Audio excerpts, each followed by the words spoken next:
Hello everyone, my name is Lohit Jindal and I welcome you all in our next session of INMO flashback. So far बच्चों हमने INMO का year 2000 and 2001 complete कर लिया है. So today we are going to start with INMO 2002, right? So before beginning, let me introduce myself. My name is Lohit Jindal and I have done my BTech from IIT Bombay and I have been teaching for various math competitions since graduating, majorly for JEE, IIT JEE and Math Olympiads, Mathematical Olympiads like pre-RMO, RMO and INMO etc. Right guys? So guys, हमारा purpose जो है इस series से वो क्या है जो मैंने आपको पहले भी बताया था. It is to give you a good understanding and ideally what we should think about. जब हम INMO के लेवल के क्वेश्चंस कर रहे हैं तो अपना थिंकिंग प्रोसेस क्या होना चाहिए, कैसा होना चाहिए, right? So far we have done I guess 12 questions so far of INMO, right?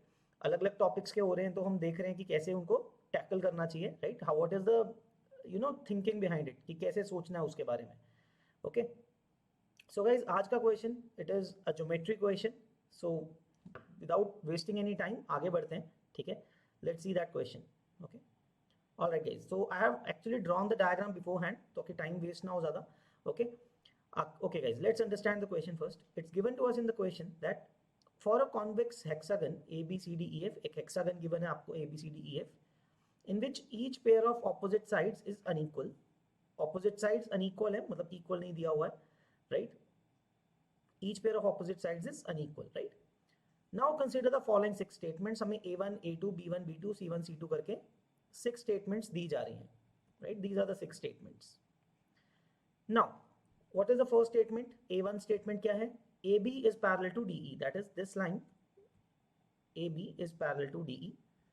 Then BC, okay, what is the second statement? AE is equal to BD. So AE, अगर आप इस line को ज्वाइन करते हो AE को, that is going to be equal to BD, right? चलो मैं करके दिखा देता हूं आपको. So let's see, that is this AE.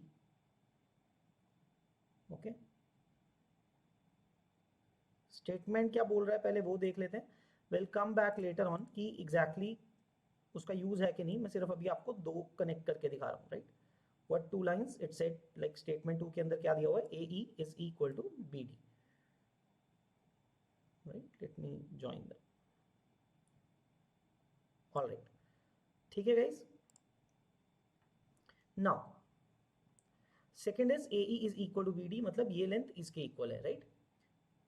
And similarly it's given to you that BC is parallel to EF and similarly BF is equal to CE and then CD is parallel to FA.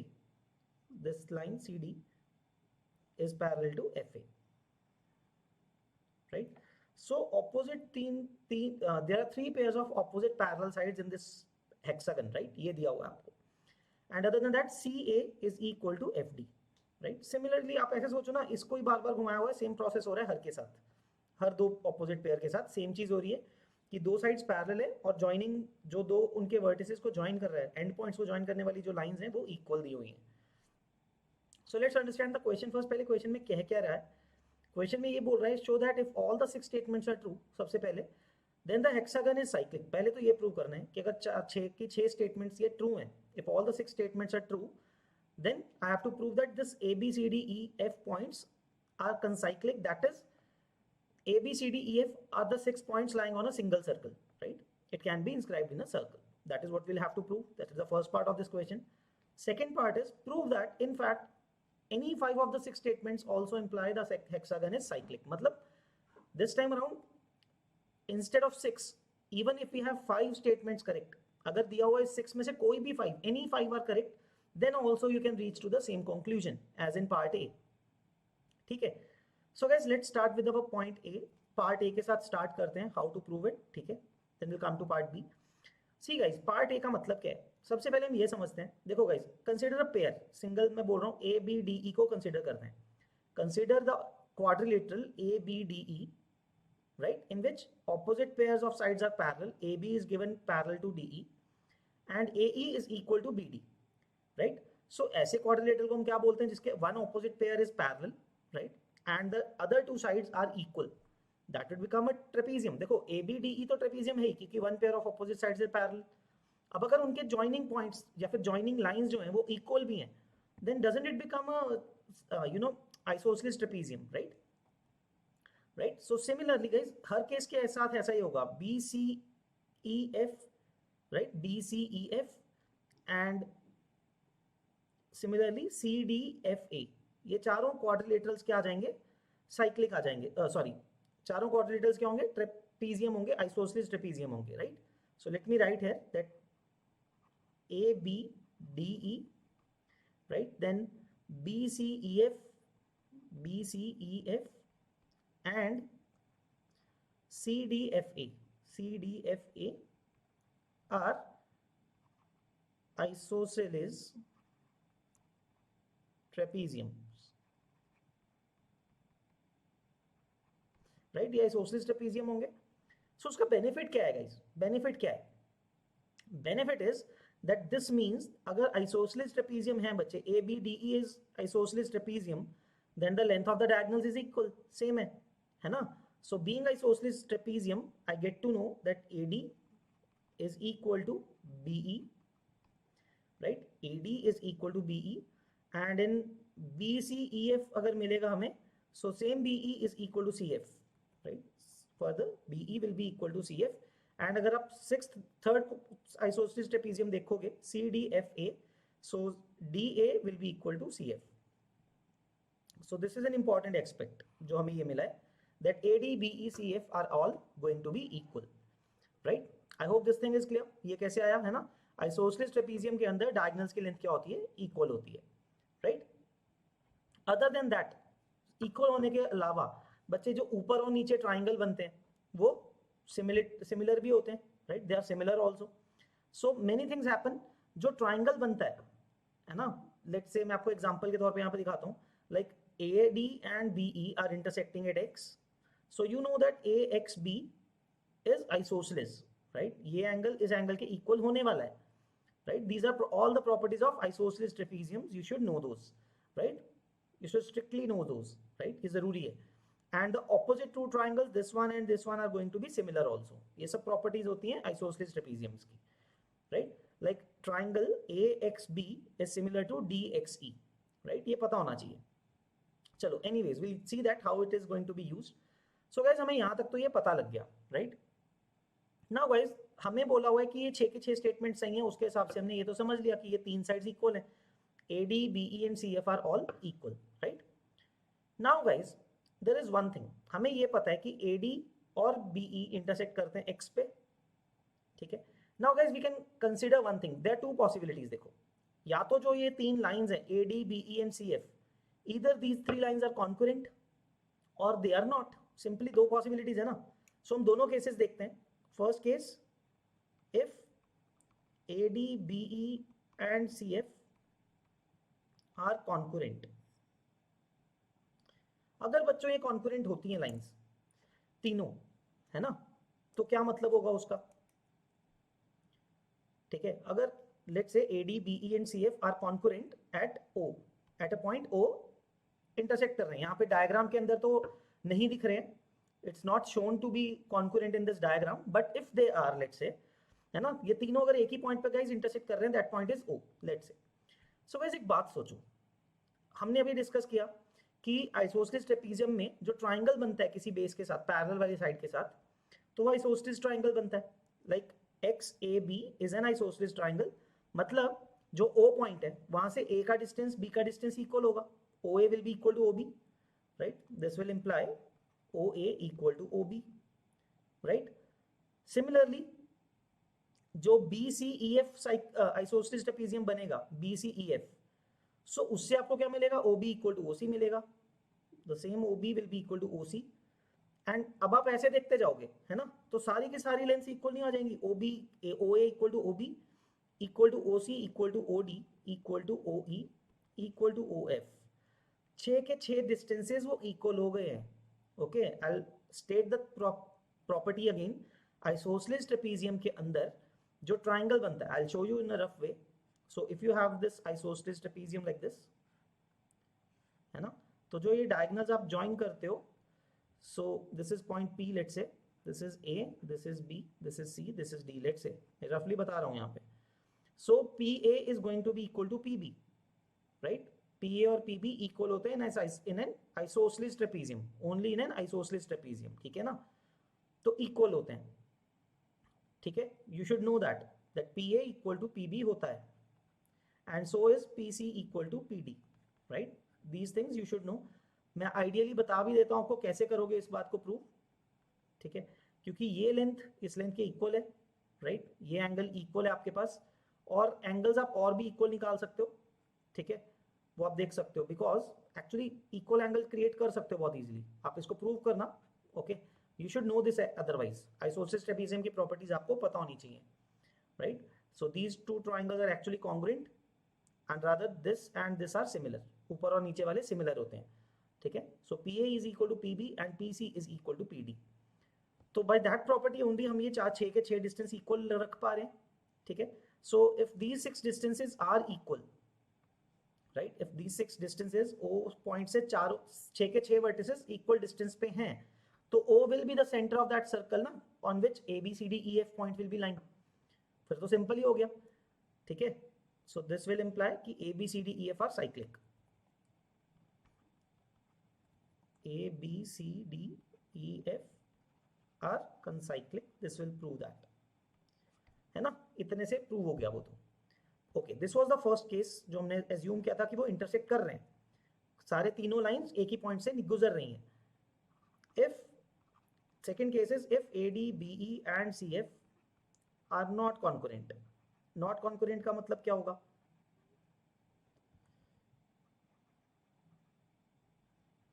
Right, not concurrent का मतलब है वो तीन अलग अलग points पे intersect कर रहे हैं, as shown in the diagram.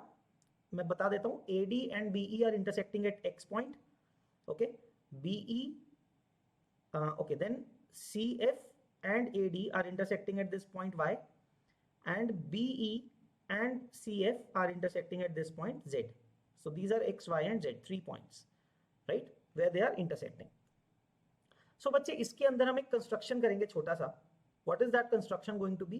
We are going to join the midpoints of the opposite sides of each isosceles trapezium. मतलब AB का midpoint K है, ED का midpoint P है, उन दोनों को join कर देंगे हम. Okay, so draw the midpoints of the opposite sides of each isosceles trapezium. जैसा कि डायग्राम पे दिख रहा है KLMPQR, मैं लिख देता हूं KLMPQR are midpoints of, these are midpoints of what sides? K किसका है? AB का. L is of BC, then CD, DE, EF and AF respectively, ठीक है? तो ये सब पॉइंट्स जॉइंट साइड्स के मिड पॉइंट्स को रखा, ठीक है? एंड उनको हमने ज्वाइन कर दिया, लाइक K और P को ज्वाइन किया, L और Q को ज्वाइन किया, M और R को ज्वाइन किया. Now, why does these lines hold any significance?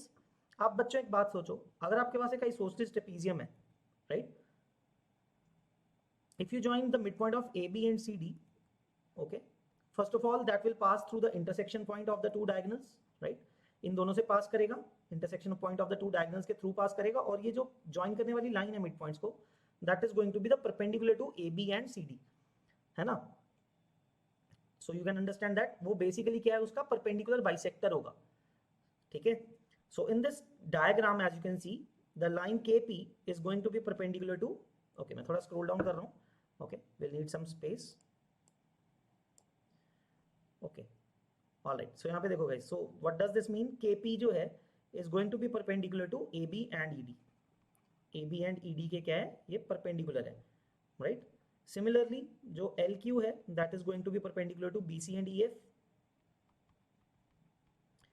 And finally, जो RM है, RM is perpendicular to AF and CD both. AF and CD both, है ना? तो ये perpendicular भी होगा, rather ये क्या है, perpendicular bisectors हैं, correct? Got it guys? Now guys, आपके पास बन रहा है ये triangle XYZ. Now very interesting thing जो आपको सोचनी है, अब इस बार तो ये तीनों पॉइंट्स कॉन्करेंट नहीं है, AB, BE, CF, तीनों साइड्स, तीनों lengths, right? They are forming a triangle instead. But जो हमने ये मिड पॉइंट्स को ज्वाइन करने वाले लाइंस ड्रॉ किए, like KP is going to be the internal angle bisector of angle YXZ. I'll write here KP is internal angle bisector of angle YXZ. Right, मैंने एक बार लिख दिया। तो KP जो लाइन है, परपेंडिकुलर वाली जो लाइन है, परपेंडिकुलर बाइसेक्टर वाली जो लाइन है, क्योंकि देखो मैंने अब गाइस अभी आपको इस डायग्राम पे शो किया, जो यहाँ पे ये डायग्राम ड्रॉ किया था आपके पास साइड पे। सो गाइस जो ये मैंने अभी आपको बताया, ये दोनों ट्राइंगल्स क्या होंगे, कॉन्ग्रुएंट हो जाएंगे। ये जो छोटे वाले दो ये वाले ट्राइंगल बनेंगे आपके पास, दिस विल बी कॉन्ग्रुएंट। मैं मार्क कर देता हूँ रेड कलर से। So this triangle and this triangle are going to be congruent. Why? आप सब देखोगे प्रॉपर्टीज, क्योंकि आइसोसेलेस ट्राइंगल तो वैसे ही था, है ना, आइसोसेलेस ट्राइंगल तो वैसे ही था। अगर आप उसका मीडियन ड्रॉ करते हो, ऑल्टीट्यूड ड्रॉ करते हो through P, then the two triangles are congruent. तो ये एंगल बाइसेक्टर भी होता है, सब कुछ सेम होता है ना, altitude, median and angle bisector all the same. So in this diagram जो हमने यहाँ पे डिस्कस कर रहे थे हम यहाँ पे, सो इसके अंदर जो लाइन KP है, that is internal angle bisector of this triangle also. तो ये छोटा सा जो अंदर ट्राइंगल बन रहा है, XYZ ट्राइंगल बन रहा है, उसका भी एंगल बाइसेक्टर है। ठीक है, सो गाइस आप समझ पा रहे हो, KP, LQ and MR, KP, LQ and MR are internal angle bisectors of angle XYZ, YZX and जो भी ड्रॉ किए हैं। लाइक QL किसका है, angle YZX, angle YZX, and angle जो MR है वो किसका है, एंगल XYZ। अब इसका पर्पस क्या है guys, now what is the advantage of this thing. ठीक है, अब ये जो तीन लाइंस जो हमने परपेंडिकुलर्स ड्रॉ की, परपेंडिकुलर बाइसेक्टर्स हैं, mind this thing that these three lines R angle perpendicular bisectors and angle bisectors of triangle XYZ। अगर बच्चे एंगल बाइसेक्टर्स XYZ के, तो ये जो तीनों जहां पे इंटरसेक्ट कर रहे हैं, right, let's say wherever these are intersecting, that is going to be the in center, है ना, that is going to be the in center O dash of triangle XYZ। ये बोल सकते हैं ट्राइंगल XYZ का इन सेंटर है जहां पे वो इंटरसेक्ट कर रहे हैं तीनों परपेंडिकुलर्स। परपेंडिकुलर बाइसेक्टर्स जो हैं AB, ये सब 6 साइड्स के perpendicular bisectors are intersecting, are first of all internal angle bisectors of XYZ, और उसके अंदर जो इंटरसेक्ट कर रहे हैं उसको वो क्या है, इन सेंटर ऑफ ट्राइंगल XYZ है। Now guys very important thing, जो ये परपेंडिकुलर बाइसेक्टर्स इंटरसेक्ट कर रहे हैं वो इसका मतलब कॉन्करेंट है ना। The three angle perpendicular bisectors are actually concurrent. तो बेसिकली फंडा क्या होगा, ADBECF कॉन्करेंट थे तो भी हमने प्रूव कर दिया। अगर वो नहीं है तो हमने ये प्रूव कर दिया कि जो उनके परपेंडिकुलर बाइसेक्टर्स होंगे, नेमली KP, LQ and MR, they will be concurrent and are actually concurrent at an in center of triangle XYZ। So guys यहां से क्या पता लगा, जो O dash point है, it's lying on perpendicular bisectors of AB, BC, CD, DE, EF and FA, right? Okay, so let me scroll down, मैं लिख देता हूं यहाँ पे। Okay, I'll show you the diagram. So guys यहाँ पे हम क्या बोल रहे हैं, the three lines कि O dash बेसिकली हम ये लिख सकते हैं, rather I'll write this, okay, that O dash is lying on KP, LQ and MR, right? KP, LQ and MR, which are all perpendicular bisectors of AB, BC, CD, DE, EF and FA। बच्चे अगर O dash perpendicular bisector के ऊपर लाई करता है, right, wouldn't this mean that O dash A equal to O dash B, है ना। और अगर आप BC के परपेंडिकुलर बाइसेक्टर की बात करोगे, क्योंकि LQ के ऊपर लाई करता है, so same O dash B should be equal to O dash C, should be equal to O dash D, should be equal to O dash E and equal to O dash F। Okay, यहाँ पे लिख देता हूँ equal to O dash F। So effectively all are equal, है ना। आपको ये बात समझ में आ रही है, करेक्ट। सो इसका मतलब क्या हुआ, again if it is this case then also you can prove that ABCDEF जो हैं ये सारे पॉइंट्स, क्योंकि O डैश से सारे इक्वी डिस्टेंट हैं, so it means ABCDEF is cyclic, concyclic, और ABCDEF are concyclic, right. All these 6 points are concyclic। Either way, हमने दोनों केस डिस्कस कर लिए, right. So guys through this I hope first part सबको समझ में आ गया। ओके, सो दो केसेस लिए हमने। सबसे पहले तो हमें ये पता लग गया AD, BE and CF are going to be equal since all three figures are isosceles trapezium. Okay, summarize कर रहा हूँ। Then we said that there are two possibilities, either these three sides AD, BE, CF are concurrent or not. If they are concurrent, then it's quite easy because through the properties of isosceles trapezium you know that OA will be equal to OB, will be equal to OC, OD, OE and OF. सीधा सीधा है. And if in the case they are not concurrent, they will form a triangle XYZ. Then we are moving on to drawing the or joining the lines, joining the midpoints of the opposite sides. ठीक है, तो हमें आपको तीन line मिले KP, LQ and MR। अब वो जो मिड पॉइंट्स को ज्वाइन करने वाली लाइन है वो परपेंडिकुलर भी होगी, it will pass through the intersection of points of the diagonals also and they will be angle bisectors of triangle XYZ। ये इंपॉर्टेंट बात है, ये समझ में आनी चाहिए। And since they R angle bisectors they will intersect at a single point which is the incenter of triangle XYZ. So basically that incenter O dash of triangle XYZ is lying on perpendicular bisectors of all the sides, right? Perpendicular bisectors of all the six sides of the hexagon, and hence the distance of that point O dash from all the six vertices is going to be equal, right? Perpendicular bisector की property यही होती है, that is it is equidistant from the two endpoints, right? And again it will lead us to prove that A, B, C, D, E, F जो 6 points हैं will be concyclic, right? So I hope guys first part तो सबको clear हो गया, right? Now let's discuss how to prove the second part. Okay, second part क्या बोल रहा था कि we have to prove that in fact any 5 of the 6 statements also imply the hexagon is concyclic. अगर हमने मतलब 5 statements दियो कोई तो ये भी तब भी prove होना चाहिए। The same thing should happen that we proved in part A. Okay, so guys for that I have drawn a similar diagram. नीचे आ जाते हैं।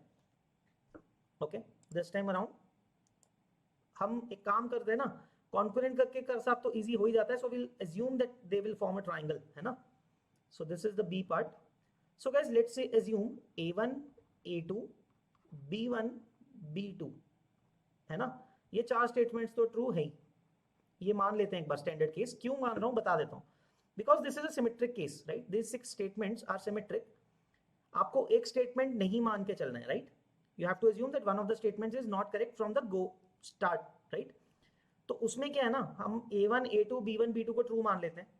तो एक बार C1 को ट्रू मान के चलते हैं, एक बार C2 को ट्रू मान के चलते हैं and will solve it, right.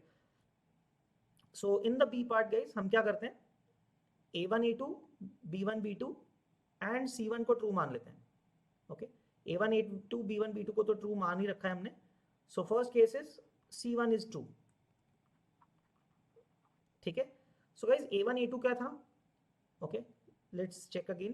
A1, A2 क्या है, AB is parallel to DE, so I'll mark here AB is parallel to DE, है ना, and AE is equal to BD। मैं लिख देता हूँ AB is parallel to ED, पता है हमें, that is statement A1, and AE parallel to AE equal to BD,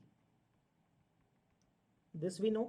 statement B1 क्या है, BC is parallel to FE, EF and BF is equal to CE, ये हमें मालूम है, right. This time we know these are given,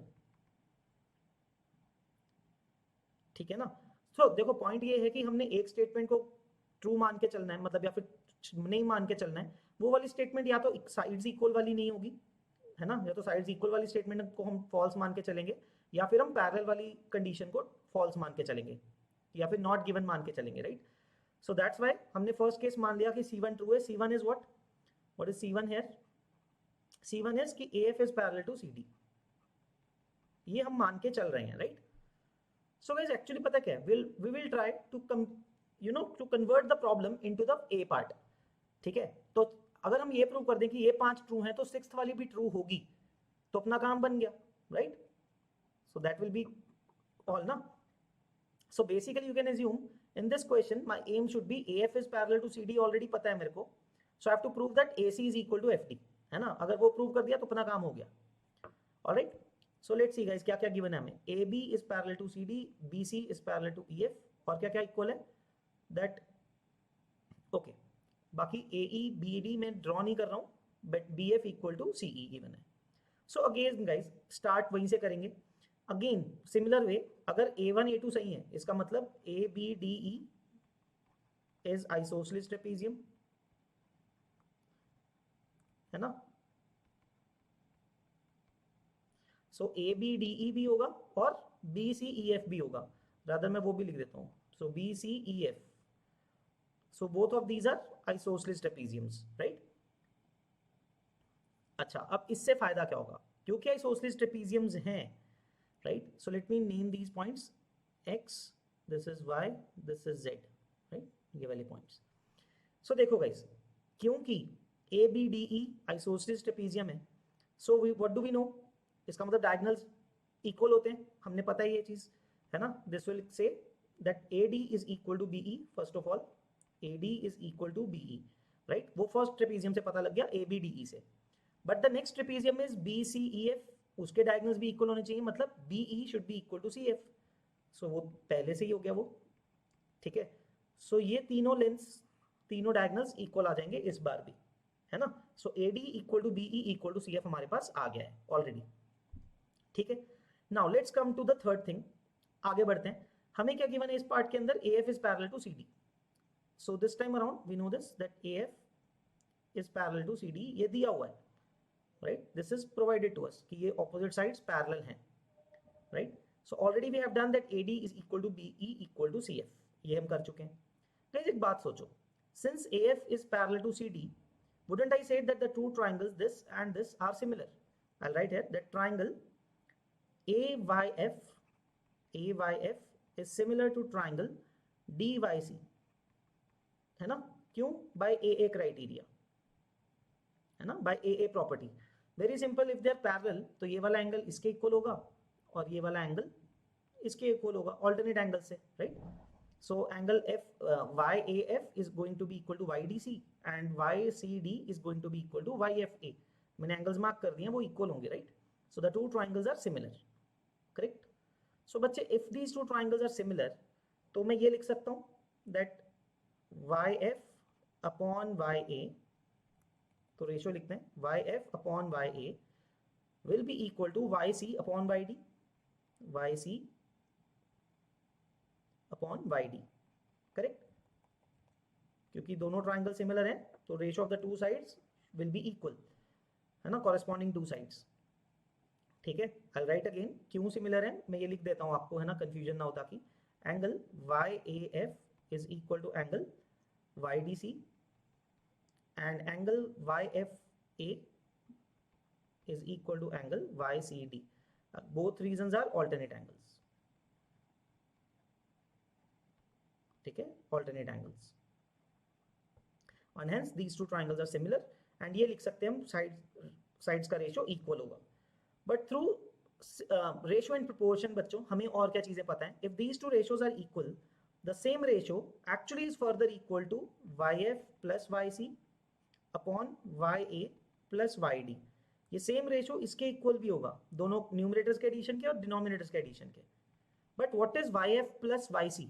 That is CF, right? YF plus YC is equal to CF, whereas YA plus YD कितना है? AD है. And so far we know that AD is equal to CF. हम already देख चुके हैं ये चीज, which means this ratio is going to be 1, right? Because AD and CF are equal, so this ratio is equal to 1. And what does this tell us? This ratio being 1 tells us that YF is equal to YA, है ना, and YC is equal to YD. ये पता लग रहा है हमें. So YF is equal to YA, so that is YF is equal to YA and YC is equal to YD. So आप देख रहे हो गाइस, अगेन YAF क्या आ गया? आइसोसेलेस बन गया. YCD भी आइसोसेलेस बन गया and these two triangles were similar थे, राइट. सो क्या मिलेगा आपको यहाँ से? ओके, अब देखते हैं इसके आगे. Alright, so YF is equal to YA and YC is equal to YD. Now guys, I am going to ask you to consider two things, two triangles. Consider triangle AYC, AYC and triangle FYD and triangle FYD. Consider these two triangles carefully. AYC and FYD. What is the same things in them? Okay, I'll join the two sides with the red color. Okay.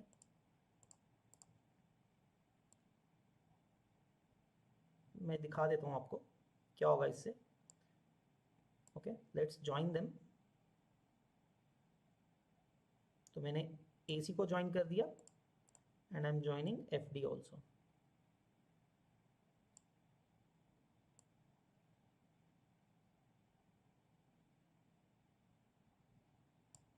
All right. So अब देखो guys, consider these two triangles AYC and FYD.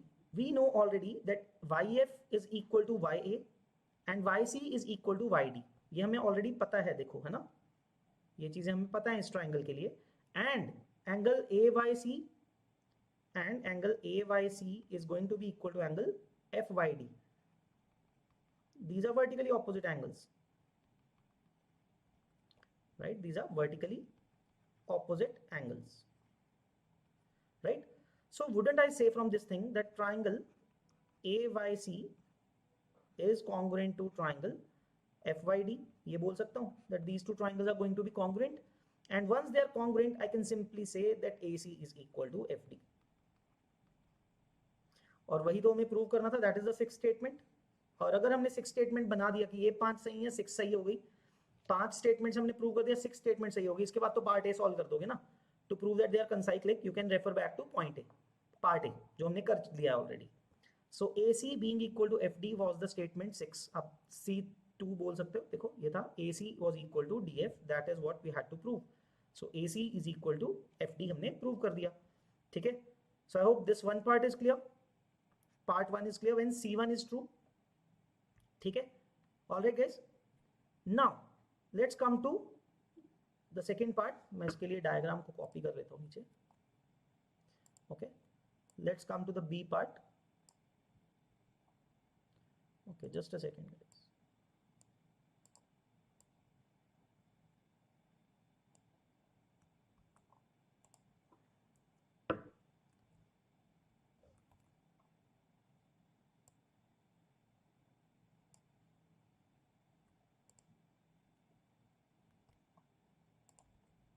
Alright, anyways चलो यहाँ पे कर लेते हैं. So this time around guys, अब क्या डिफरेंस आएगा? Again now we are solving part case 2, right?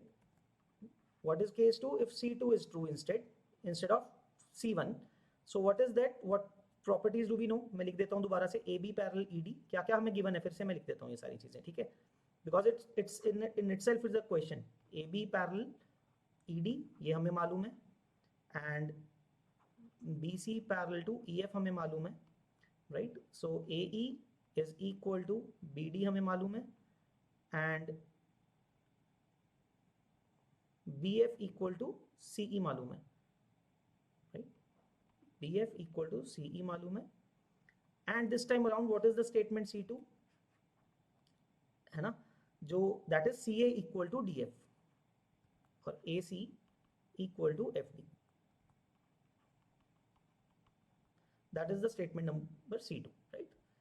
देख लेते हैं हम. Statement C2 is CA equal to DF, and this time around we'll have to prove that CD is parallel to AF हमें prove करना है. So far we know this thing again. So guys देखो, already हमने वो वाले first 4 statement सही हैं, तो उससे मुझे ये तो already again पता ही है कि isosceles trapezium है. I'll start from this step only guys. I already know that ADBE equal to CF पता है हमें, right? That thing is again concluded that AD is equal to BE is equal to CF, right? This is again given to us kind of, है ना? वो isosceles trapezium बन जाएंगे 2 और ये हमें पता होगा, right? So guys this time around what do we else know other than this? So मैं वो वाली 2 sides join भी कर देता हूँ.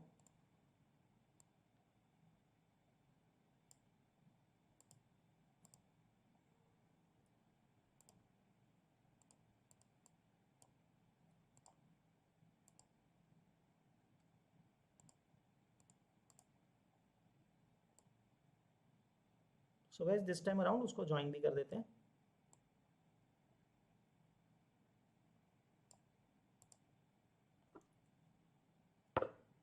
ओके तो ज्वाइन कर दिया हमने गाइस इसको।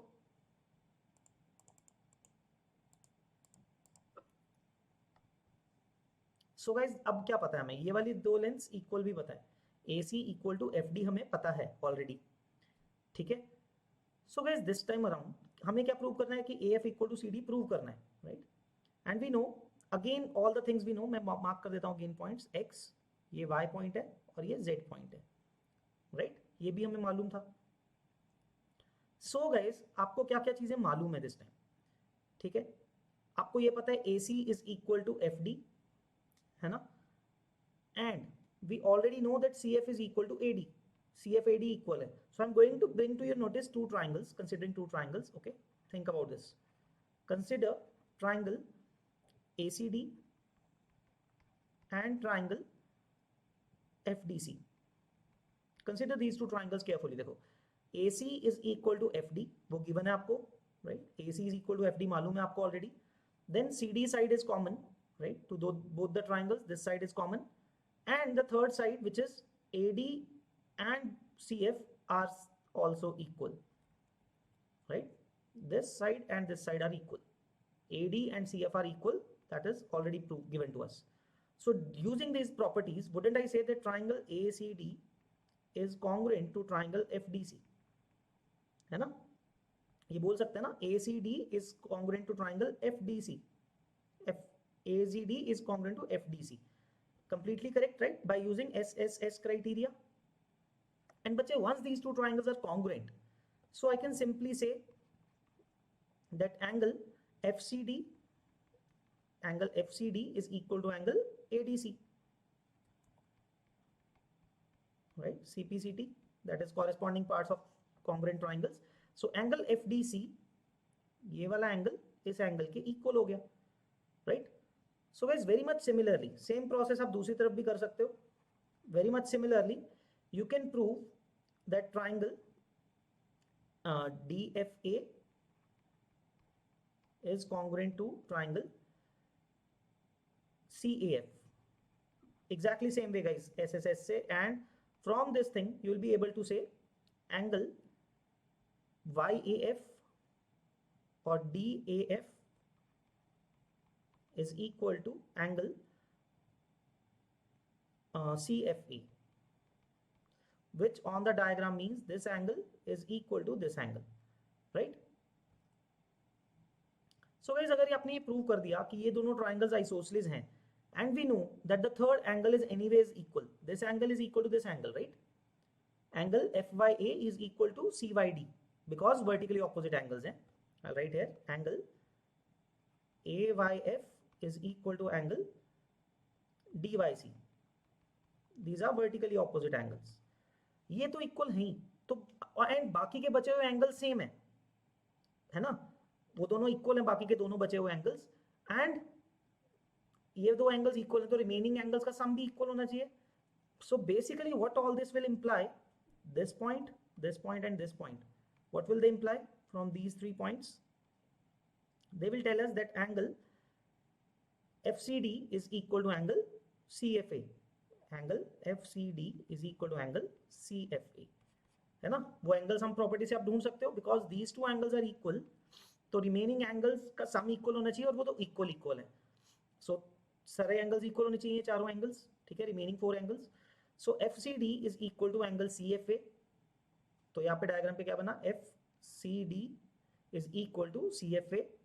सो which means these two angles are equal, which will imply from the converse of alternate angles आप कह सकते हो. यहाँ से आप क्या बोलोगे, that CD is parallel to AF, and that is basically C1. हमें ये प्रूव करना था, और अगर अब ये प्रूव हो गया, again you can go back to part A. ठीक है. So it was quite a bit a lengthy question, but interesting one, क्योंकि हर केस को आपको एज्यूम करके जो बन रहा है उसके अकॉर्डिंगली सॉल्व करना पड़ेगा, right. Easy guys, clear. So I will summarise the part B again quickly. ठीक है, हमने क्या बोला बच्चों, फर्स्ट केस में हमने माना कि C1 ट्रू है, तो उस केस में आपने सिमिलैरिटी यूज किया, use similarity to prove the lengths are equal, right, उसको उसके बाद आपने एंगल्स को इक्वल कर लिया, right, you made the two triangles congruent उसके अंदर, ठीक है, and then prove that the opposite sides are equal, and in this case आपके पास C2 आपने ट्रू माना, C1 प्रूव करना था, वो कर दिया आपने. So why do we not do need to do guys कि A1 या A2 इन सबको क्यों नहीं छोड़ रहे? Because this is symmetric guys, हमने C1 C2 के साथ करके दिखा दिया, so the same process will happen with the other ones. So this leads us to prove कि 5 स्टेटमेंट्स दी होंगी तो एक्चुअली 6th वाली आप प्रूव कर लोगे, right. So overall if any 5 are true, the 6th one is going to be true also. तो it will come back to the part A कि 6 के 6 अगर सही है तो प्रूव कर दो, और वो हम कर चुके हैं, right. Alright guys, so I hope आप सबने कुछ लर्न किया इस क्वेश्चन से, मजा आया आपको, थोड़ा लेंदी हो गया I know, but please try to solve this by yourself again, ठीक है, without looking at the solution. खुद से सोचना, ठंडे दिमाग से करके देखना, you will surely learn a lot, ठीक है. आई होप सबको मजा आया, कुछ लर्न करने को मिला guys. Will see you in the next session of INMO flashback soon, right. Till then keep practising and all the best. Bye guys, take care. So guys, we are launching our Maths Olympiad courses for this year 2022. So in which Abhay sir, Chetan sir and me myself, Lohit Jindal, will be taking these courses. So I'll tell you what are the features of this course guys, okay. So first of all, this course will be started from the very basics. To accommodate that, we have kept 4 sessions a week. हम week में 4 session रखने वाले हैं, not 3 as we were previously doing it. तो 4 session रखेंगे जिसमें हम pretty much basic से पिक करेंगे हर चीज़ को, ठीक है. It will give us that much time. Okay, so हम basic से करेंगे, that the sessions will be 4 times a week. Second thing, you will be getting good assignments like level wise assignments going from under pre-RMO level to RMO level in that assignments itself, right. तो level wise assignment होगा तो आप उसको easily अपना level up करते जा सकते हो, धीरे धीरे your level will increase gradually in that, है ना. सीधा डायरेक्टली मुश्किल क्वेश्चन से आपको डील नहीं करना पड़ेगा. Then the third thing is there will be doubt solving groups on Telegram, ठीक है. तो आपके रेगुलरली डाउट्स टेलीग्राम पे डिस्कस कर सकते हो आप, विद इन 24 आवर्स आपके डाउट्स सॉल्व हो जाया करेंगे, right. And then the next thing is that there will be tests, regular tests with exact same level, exact same kind of level, rather थोड़ा बहुत higher रखते हैं, but pretty much the same level and pattern of pre-RMO, so that you get ample practice of writing or solving a pre-RMO paper before the actual exam, right. So guys, if you are interested in these courses, in studying and understanding maths, आप लोग buy कर सकते हो ये वाला course, right. So this is the pricing for the course guys, 20,000 course. The pricing of the course is that 20,000, but since we are starting early, like अभी बहुत कम, अभी थोड़ा टाइम बाकी है, so we are offering steep discounts, 55% discount पे. The cost of this course is 9,000 rupees. You can get registered and get this course for 9,000 rupees, जिसके अंदर हम आपको पूरा एंड तक लेके जाएंगे, ठीक है, till the maximum stage you can get to in Maths Olympiad. And you can apply this code LJPRO, ठीक है, to get an extra discount of additional 10% on this 9,000 rupees. 8,999 के ऊपर आपको further 10% और डिस्काउंट मिल जाएगा. So the link is in the description box. आप register कर सकते हो बैच के लिए अभी से. So if you are guys interested in Maths Olympiad और पढ़ना चाहते हो पूरा शुरू से, so you guys, this course will be very very helpful to you. Okay, alright guys, thank you, bye bye.